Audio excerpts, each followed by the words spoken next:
O game! Eto China mga kababayan. Sinasabi ko po sa inyo, no? Base po sa pagkaka-analisa ko dito sa sinabi nitong si Mao Ning, spokesperson ng China, mga kababayan, kinakabahan po sila doon sa, ano ba tawag doon, sa sandatang typhoon. Kasi ipupwesto, ilalagay ng Pilipinas sa ating bayan. Oh, kabado, mga boss. Sabi po sa balita ng News 5 TV, let me stress again that by bringing this strategic offensive weapon into this part of the world, the Philippines is essentially creating tension and antagonism in the region and inciting geopolitical confrontation and arms race. Ayan. Pag daw tayo mga kababayan, inilagay natin yung, alam ko typhoon yan eh, yung mismong pangalan nung nung weapon na yon. Kasi po aabot ng China yan eh. Ano? Aabot po kumbaga sa ilang parte ng China, mga kababayan. Pati po yung mga barko-barko nila na nando sa gitna, aabutin ho eh. Kapag kayong talagang sinabi, sige, maglaban na tayo. Total naman, ayaw nyong magbigay. O total naman, ayaw nyong ipasakop sa amin ng West Philippine Sea. Magyarian na tayo. May kakalagyan ho din sila diyan, mga kababayan. No? Kaya, pati po yung strategy natin sa depensa, mga bossing. Parang gusto nila sila magdesisyon. Ayaw nilang ipalagay. At sinasabi sa buong mundo na tayo ay humihimok o hinihimok o inuudyukan sila na magkaroon ng tensyon doon po sa side, lalong-lalo na sa West Philippine Sea. Akalain mo ho yun? Siguro ho, akala ng China, mga kababayan, ang nakaupo pa din si dating Pangulong Duterte na magiging sunod-sunuran sa kanila na ganyan, kaya nilang utus-utusan. Pero nagkamali ho sila, mga bossing. Ang presidente po natin ngayon, handa pong ipagtanggol ang West Philippine Sea. Handa pong ipagtanggol ang bayang Pilipinas, mga bossing. Ano ho? Biruin mo, sa dating Pangulong Duterte, okay lang.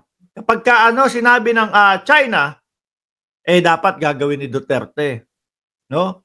Yun yung tinatawag ho nila na matikas daw ho, matapang na presidente. Sa nakikita ho natin, mga kababayan, halatang-halata naman po na chuchu at naging aso lang tayo ng China. Yung po ba yung matapang? At ang itinatawag nila ng mga DDS na weak president o mahinang presidente si Pangulong Bongbong Marcos na eto po, tuloy-tuloy lang po. No? Tuloy-tuloy lang po sa pagtatanggol at mapunta sa atin ang kung ano ang sa atin. Yan ang presidente talaga na matapang. Kaya ngayon, mga kababayan, nasasabi pa ba ni Digong yung sinasabi niya dati na weak na president si Pangulong Bongbong Marcos? Hindi na ho. Kasi lumalabas na sila yung weak, na sila yung takot, na sila yung duwag. Isa na din po sa naaalala ko na sinabi ni Roque, mga kababayan. Ano sinabi ni Roque? Sabi niya, kami dati, nung pinapagawa namin ang BRP Sierra Madre, hindi namin inilalantad. Kasi daw ho, nasisi pa ang ating Pangulo. Kasi naman itong administrasyon na to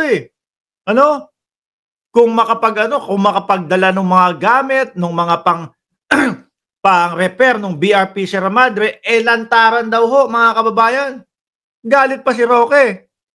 Samantalang daw ho sila, mga bossing, kapag sila, dinidiskartehan nila. Yan po yung mismo na sinabi ni Roque. Dinidiskartehan namin yan Anong diskarte? Patago. Di ba? Biruin mo, barko mo yung ipapagawa. Sarili mong barko na nasa bakuran mo. Tapos, patago mong ipapagawa kasi magagalit ang China. Yun po ba? Yung matapang na presidente? Mali. Di ba? Karapatan mo na ipagawa yun. Sa'yo yun. Nasa lugar mo. O bakit ka magtatago? Nasisi pa ang ating Pangulo. Sabi sa Pangulo, Kasi naman itong administrasyon na 'to, kung magdala ng mga kagamitan dun, eh, lantaran. Natural! Dahil alam ng Pangulo na karapatan nating ipagawa yung BRP Sierra Madre na nasa lugar din natin, na wala tayong nilalabag na batas. Oh, 'di ba, La Itera, shout out sa'yo. Oh, sila Itera, papasa na naman sa atin 'yan ng mga ano, ng mga Congress. Oh, 'yan, 'di ba? Shout out sa'yo, madam. Oh, tuloy natin. Sabi pa dito, this is a highly dangerous move. Sa kanila lang, no? Pero sa atin ho, mga kababayan, magandang depensa ho yan. Magandang pagpapakita na lumalaban tayo at humaharap tayo, mga bossing. This is a highly dangerous move and an extremely irresponsible choice of its own people. Saglit lang ha, Pilipinas ang pinag-uusapan dito, mga kababayan. Bansa po natin ang pinag-uusapan dito. Eh, ba't nakikialam ang China? Baka nga ho kasi, mga bossing, nasanay sila doon sa dating Pangulo. Ano ho? Yung dating Pangulo, pag sinabi nila, di pwede yan. Ganito dapat yan. Ito lang ang gagawin mo. Susunod naman. Eh, iba na ho ang Pangulo ngayon. Oh, di ba? Tapos samahan mo na ng trilateral, Japan, Estados Unidos at ay naloko na. Nga na po yung mga yan, mga boss, no? Yun yung sinasabi natin na kulang man tayo sa armas pero may diskarte tayo sa paglaban, no? Eh ang dating Pangulo, kulang tayo sa gamit eh. O hindi na. Sa kanila na lang ang West Philippine Sea. Ganun ho ang pagkakaintindi ko sa estilo ng dating Pangulo. Duwag. Takot. Di ba? Tapos yung mga senador nila, Bonifacio pa, si Robin Padilla. Bonifacio, lumaban yun, ng gulok lang. Ang kalaban ay mga mahabang rifle. Di ba? O eto ngayon, ang sitwasyon ng Pilipinas ay mala Bonifacio. Kulang sa kagamitang pandigma, pero may diskarte. No? At may tapang. Sila, wala eh. Kulang tayo.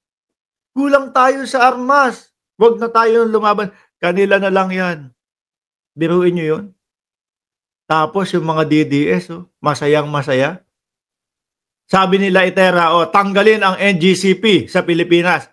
Mamayang umaga o bukas ng umaga, itatapik natin yan. Tuloy, this is a highly dangerous move and an extremely irresponsible choice for its own people, the people of the other Southeast Asian countries and regional security. Huwag nyo kaming pakialaman. Ano? Huwag nyo kaming pakialaman. Bayan namin to. Gagawin namin kung ano ang depensang makakatulong para sa bayan namin.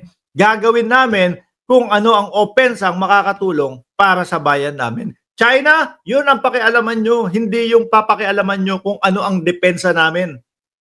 Hindi nyo papakialaman kung ano ang opensa namin. Kung ano yung bilhin, kung ano yung ilagay ng Pilipinas dyan na nakatutok kahit saan. No? Hanggat hindi naman ginagamit, wala dapat kayong problema dyan. O, di ho ba, mga kababayan? Akala ho yata nitong mga to, digong pa din ang nakaupo. Kaya kung mag-utos, ganun-ganun na lang ho, mga kababayan.